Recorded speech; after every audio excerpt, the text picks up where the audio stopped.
పెదవేగి మండలం జగన్నాథపురంలోని బైర్షబా ప్రార్థనా మందిరం 25వ వసంతాల వేడుకలో దెందులూరు ఎమ్మెల్యే చింతమనేని ప్రభాకర్ ముఖ్య అతిథిగా పాల్గొని విశ్వాసులను ఉద్దేశించి ప్రసంగించారు. ఈ సందర్భంగా కార్యక్రమానికి విచ్చేసిన దెందులూరు ఎమ్మెల్యే చింతమనేని ప్రభాకర్ కి సంఘ వ్యవస్థాపకులు బ్రదర్ సాల్మన్ రాజు ఆశీర్వదిస్తూ ప్రత్యేక ప్రార్థనలు నిర్వహించారు. అనంతరం మెమెంటోలను అందజేసి సాల్వాలతో సత్కరించారు. ఈ సందర్భంగా దెందులూరు ఎమ్మెల్యే చింతమనేని మాట్లాడుతూ పెదవేగి మండలం జగన్నాథపురంలోని గ్రామంలో 25 సంవత్సరాల క్రితం బైర్షబా ప్రార్థనా సంఘాన్ని ఏర్పాటు చేసి ఆధ్యాత్మిక కార్యక్రమాలతో పాటు సేవా కార్యక్రమాలు నిర్వహిస్తున్న బ్రదర్ సాల్మన్ రాజుని సంఘ సభ్యులను విశ్వాసులను ప్రత్యేకంగా అభినందిస్తున్నట్లు తెలియజేశారు. కూటమి ప్రభుత్వం సిద్ధాంతాలైన పేదవారికి అండగా నిలవడం, నీతి నియమాలతో కూడిన నిజాయితీ పరిపాలన ప్రజలకు అందించడం అనే పార్టీ సిద్ధాంతాలకు కట్టుబడి ప్రజలకు సుపరిపాలన అందిస్తున్నామని, కూటమి ప్రభుత్వం ఆధ్వర్యంలో అన్ని వర్గాలకు అండగా నిలుస్తున్నామని తెలిపారు. కార్యక్రమంలో పలువురు ప్రజా ప్రతినిధులు, కూటమి నాయకులు, పాస్టర్లు, విశ్వాసులు పాల్గొన్నారు.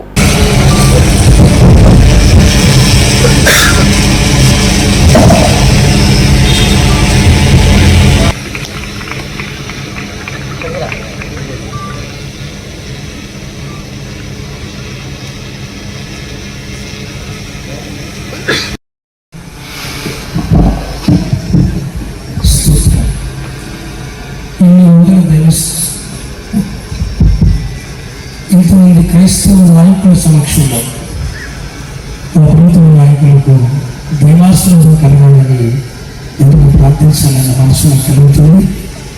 ఒక్కసారి దేవస్థానంలో మా నాయకులు కూర్చొని సాపండి, నాయకులంతా కూడా క్రైస్తవ నాయకులు అంతా కూడా వారి కొరకు కూర్చొని సాపం వారి కూర్చొని ప్రార్థించారు.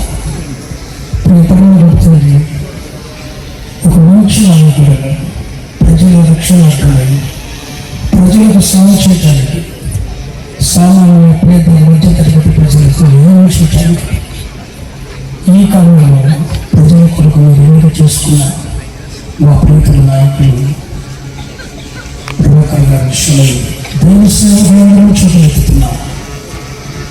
రాబోయే కాలంలోనైనా వారు చేసిన మంచి కార్యాలు ఎన్నో ఉన్నాయి. ఒక నీతిని బట్టి తీర్పు ఇచ్చేవారు వారు ప్రజలకు చేసిన దాన్ని మంచి భవిష్యత్ కావాలని నిర్ణయించబోతున్నారు. సింహాసనములైనా, ప్రభుత్వములైనా, అధికారములైనా అవి మీనైనా ఇన్ని సంవత్సరాల రాజకీయ వ్యవస్థలో ఎంతో మంది వేల లక్షల ప్రజల మేలుకోరిన వారిని మీరు ఒక నాయకులు ఇచ్చినందుకు స్తోత్రం చెల్లిస్తూ రానున్న కాలంలో ఒక కేంద్ర స్థానంలో ఒక ప్రముఖమైన వ్యక్తిగా నాయకుడిగా వారిని విప్పచెందబోతున్నారు. ఆ భవిష్యత్ కాలాన్ని నిర్ణయించారు. దాన్ని ఎవరు అడ్డగించలేదు, దాన్ని ఎవరు అడ్డుకోలేదు. వారి పట్ల మీరు ప్రణాళిక కలిగి ఉన్నారు. వారిని బట్టి మీరు స్తుతిస్తూ వారికి గొప్ప భవిష్యత్తును మీరు అనుగ్రహించబోతున్న మిమ్మల్ని ఆరాధిస్తూ యేసునామమున ప్రార్థిస్తున్నాను తండ్రి. ఆమేన్.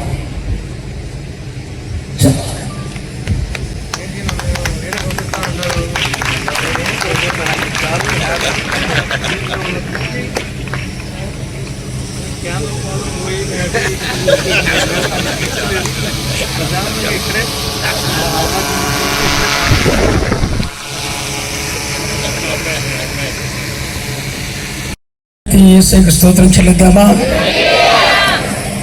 మహోన్నతుడైన దేవుని ఆరాధన చెల్లిద్దాం.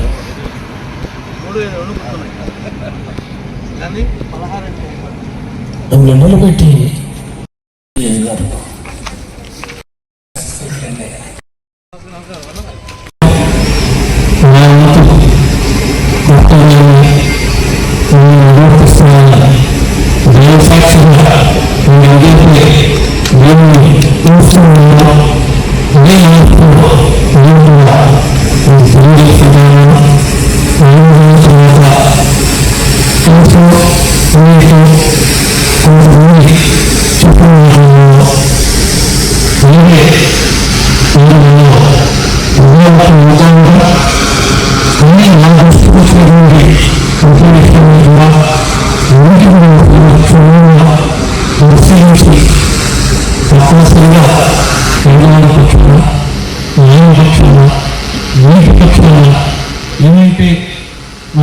పార్టీ సిద్ధాంతాలు ఉన్నాయో, కూటమి సిద్ధాంతాలు ఉన్నాయో వాటికి నిలబడి పనిచేస్తానని మీ అందరికీ కూడా ఈ సందర్భంగా తెలియజేసుకుంటూ